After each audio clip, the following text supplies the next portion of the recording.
Assalamu alaikum, welcome to my channel. Before we start, please subscribe to my channel, share it with your friends, and after watching the video, if you think I've helped you, do like the video and post your comment.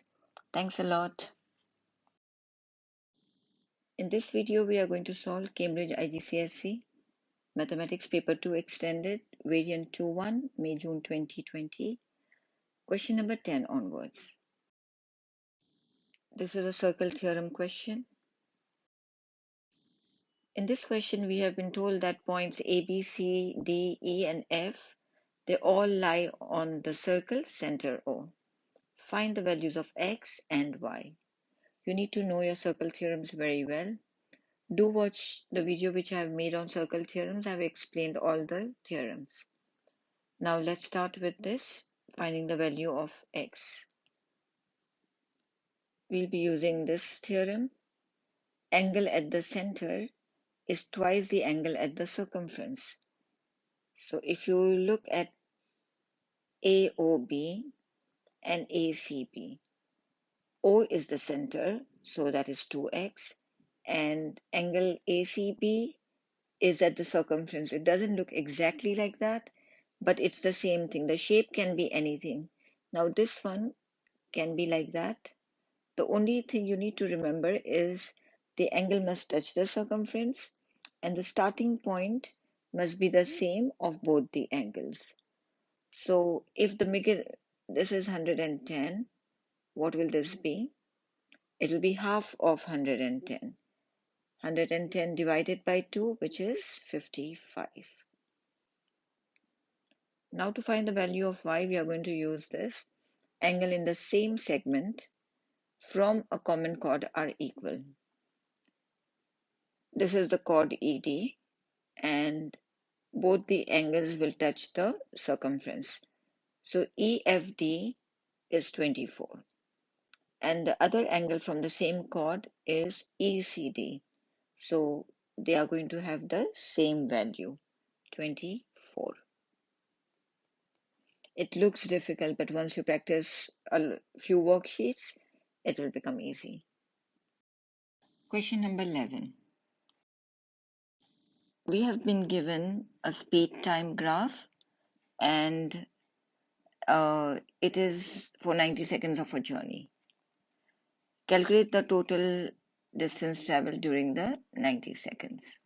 To find the distance, we have to find the area under the curve. There are certain shapes whose area formula you should know. One is a rectangle. If you have a rectangle, then the formula to find it is length times width.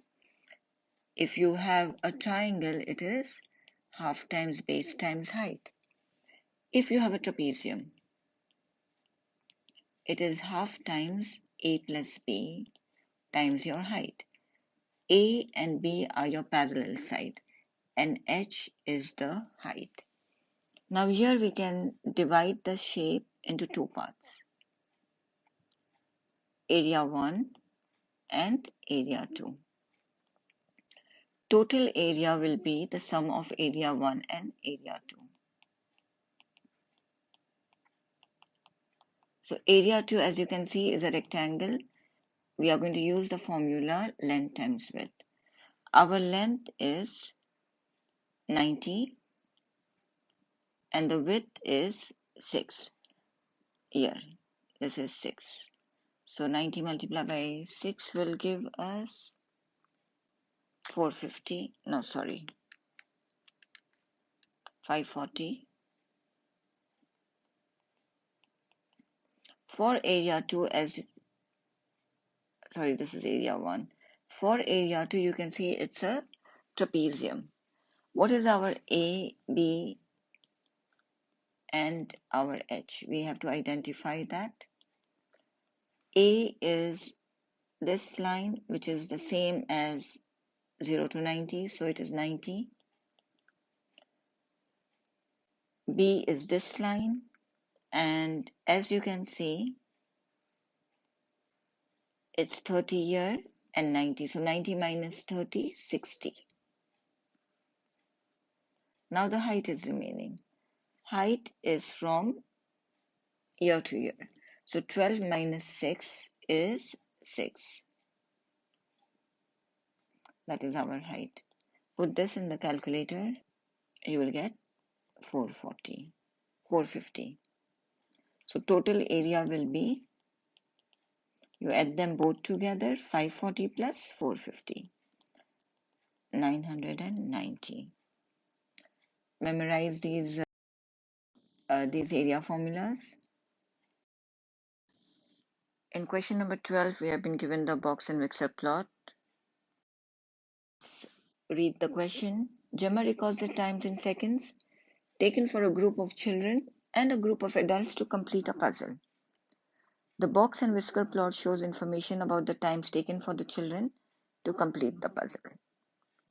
This is the time taken and this is the box and whisker plot for the children. A. Find the interquartile range of the times taken for the children to complete the puzzle. Before we begin, let's first understand the box and whisker plot, for those who don't know it very well. The bar here or the whisker here is our lowest value. This is our highest value. The bar in the middle is our median. This is our lower quartile and this is our upper quartile. Lower quartile is 1/4 of the total, or the frequency or whatever is given to you. Upper quartile is 3/4 of the total. And median is half of the total. To find the interquartile range,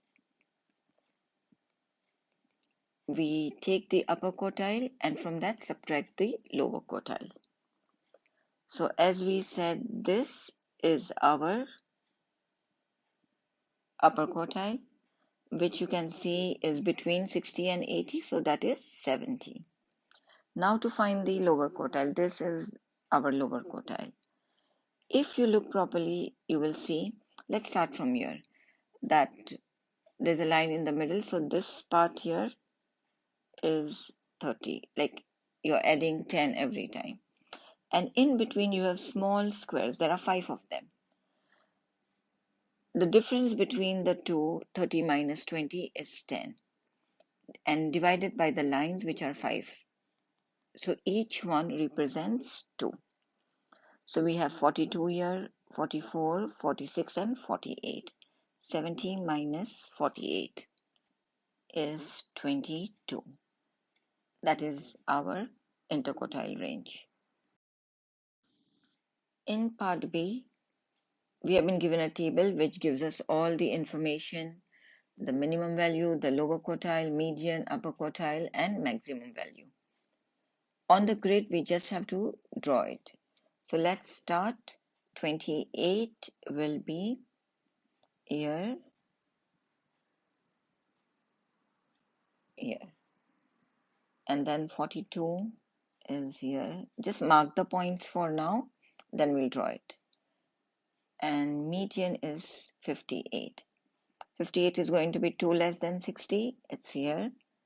And upper quartile is 70. And maximum value is 75. Let's just see. This will be 72, 74, and then we have 76. So it will be in between those two lines. Now we just have to draw them. So here is our first minimum and maximum. Lower quartile, median, upper quartile. Make a box. And the outside line, draw it like this. Very easy to mark if you know and understand all these things here. Question number 13. In this question, we have been given a circle and there are two triangles. Whenever you have something like that, it means that you have to use uh, the rules of similarity. These two triangles are equal to each other. Let's read the question. C lies on a circle with diameter AD. B lies on AC and E lies on AD, such that BE is parallel to CD. AB is 21, CD is 18, and BE is 13.5. Work out the radius of the circle. To find the radius of the circle, we will first have to find the diameter AD. Let's separate these two triangles and then proceed with the question. So these are our two triangles. You need to know one circle theorem, that if the diameter is given to you, then the angle in the semicircle is equal to 90 degrees. So therefore, C is 90. If C is 90, then you need to know the rules about angles in parallel line. If two lines are parallel, then these two angles, angle C and angle B, are corresponding angles, so they'll be equal. Angle B is also 90 degrees. There are two ways to solve this. First, I use the similar triangle and then use the Pythagoras theorem, or first use the Pythagoras theorem and then the similar triangle. So I'm starting with the Pythagoras theorem first, which is a square plus b square is equal to c square. C is your hypotenuse. Hypotenuse is the side opposite the right angle. So AE is our hypotenuse. We have 21 square plus 13.5 square. You can remove the square, so this left hand side will become square root. Put the whole thing in the calculator and you will get 24.96. Leave it to 2 decimal for now, so this is 24.96. It's a 5-mark question because you needed to know a lot of things. You needed to know the circle theorem, you needed to know about the parallel lines, you needed to know the Pythagoras theorem, and now for the similar triangle. We want to find AD. So write AD. What is the corresponding side opposite it? Then the other side we have is CD. And what is the corresponding side opposite it? BE. Replace your values that you got. CD is 18 and BE is 13.5. Now to make 80 the subject, we have to remove from the denominator 24.96. When you shift it to the other side, it will be a multiply. Put this whole thing in the calculator and you will get AD is 33.28. AD is your diameter. Radius is equal to diameter divided by 2. So we are going to divide 33.28 by 2. And we will get 16.64. You can round it to 2 decimals or better 1 decimal. So we are done with this question. Question number 14a. This is a function question. We have been given two functions. F of x is equal to 4x plus 3 and g of x is equal to 5x minus 4. F of g of x, the composite function, is equal to 20x plus p. Find the value of p.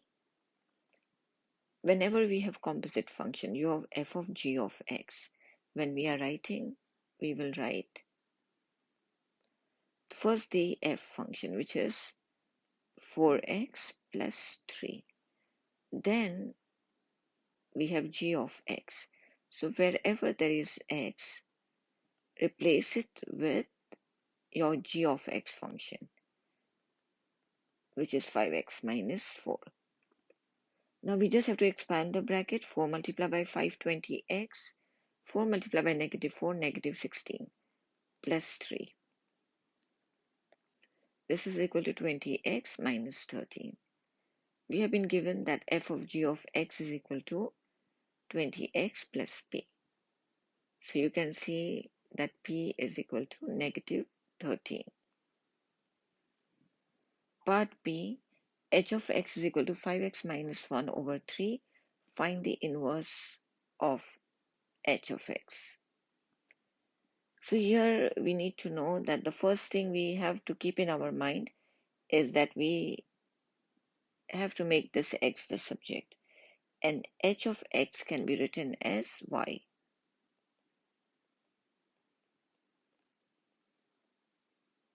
Remove the 3 from the denominator, move it to the other side, it will be a multiply. Then shift the negative 1, which will give us 3y plus 1. Now divide it by 5. So we are going to have 3y plus 1 over 5 is equal to x. After this step, when you finish making x your subject, in place of x, we are going to write h inverse x. And the y will be replaced with x. It's a very easy question. Just remember, first you have to make x the subject by making h of x y. After you make x the subject, in place of x, write h inverse x. And the other side we have y, replace that y with an x. Question number 15. We have been given a circle and a tangent. Let's read the question. P, R, Q are points on the circle. AP is a tangent to the circle at Q. Tangent means it meets the circle at one point. QR bisects angle PQP. So this line QR is the bisector of the angle PQP. Angle BQR, this is equal to x degrees and x is less than 60. Use this information to show that triangle PQR is an isosceles triangle. Give a geometrical reason for each step of your work. This is an easy question. You are supposed to know your properties of the triangle and the circle theorem. You need to know the alternate segment theorem. The alternate segment theorem, simply put, if you have a triangle inside the circle, then the angle that is here is equal to the angle that the chord, this is a chord here, makes with the tangent. So if this is x, this is going to be x. Now we have to write this down. Angle PQR is equal to angle BQR. That is, it is equal to x degrees. The reason being alternate segment theorem. You have to write down the reason, don't forget that. Now we have got two angles which are equal to x degrees, one here and one here. The other thing you need to know is that QR is the bisector of angle PQP. Bisector means it cuts it into two equal parts. So if angle BQR is x degrees, then angle PQR will also be x degrees. Let's write that down. Angle PQR is equal to angle BQR, which is equal to x degrees. The reason being QR is the bisector of angle PQB. The third thing, now you have two angles which are equal to x degrees. So they must be isosceles triangles. Because if they were 60 degrees, then maybe 60, 60, and 60 will be an equilateral triangle. But here we have been told that angle X is less than 60. So it cannot be an equilateral triangle. So we will write down triangle PQR has two angles that are equal and X is less than 60 degrees. Therefore, triangle PQR is an isosceles triangle. This brings us to the end of this tutorial for part 3. This brings us to the end of this tutorial. For question number 16 onwards, please watch part 3. Thank you for watching. Do subscribe to my channel and share it with your friends.